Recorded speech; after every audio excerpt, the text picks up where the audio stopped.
The deep freeze that has paralyzed Texas and sparked an energy crisis has resulted in some people sleeping in their cars to keep warm as 5 million homes are plunged into darkness amid unprecedented rolling blackout. The cold bast caused by Winter Storm Ori is wreaking havoc on the energy industry, with Texas oil wells and refineries halted and natural gas pipelines and wind turbines. Oil production in the country's largest crude-producing state has plunged by more than 2 million barrels a day due to the storm, which has sent prices surging to $60 a barrel for the first. Wind turbines, which account for a fifth of the state's energy, have frozen solid and are contributing to the state's power woes as temperatures plummet to a bitter 20°F. The Southwest Power Pool, a group of utilities across 14 states, was forced to impose unprecedented rolling blackouts because the supply of reserve energy had been exhausted. An image showing empty office buildings in downtown Houston still lit up last night has sparked outrage, given there were 3 million people across the city without power.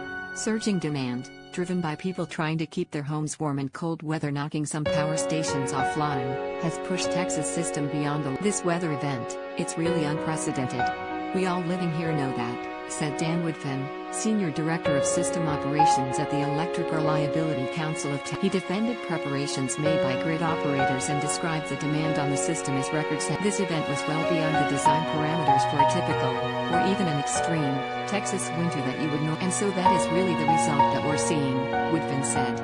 President Joe Biden has declared an emergency in Texas to pledge federal aid to the state. The crisis has sparked concerns about how the energy landscape may change amid the push to rely on renewable energy instead of fossil fuel. The current crisis started to unfold when freezing temperatures that started at the beginning of the month sent prices for heating fuels, including oil and natural gas, surging. The rapidly dropping temperatures resulted in gas pipelines seizing up, wind turbines freezing and oil wells. It occurred at a time when demand for heating, from households and businesses, surged to record. I've been following energy markets and grid issues for a while, and I cannot recall an extreme weather event that impacted such a large swath of the nation in this manner. The situation is critical, Neil Chatterjee, a member of the U.S. Federal Energy Regulatory Commission, told Bloomberg. Ventusky privacy policy reports are now emerging of Texans staying in their cars just to keep warm, including 44-year-old Clint Cash. He told CBS, "It was awfully cold and of course getting colder. But honestly, I slept in all my clothes, pretty much what I'm wearing right now. I am taking it minute by minute, day by day.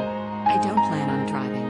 Deaths in Texas included a woman and a girl who died from suspected carbon monoxide poisoning in Houston at a home without electricity from a car running in an attached garage, police said. Law enforcement also said sub-freezing temperatures were likely to blame for the deaths of 2 men found along Houston area roadways. A half-dozen Houston residents were treated for carbon monoxide poisoning on Monday after using a charcoal grill to warm their home.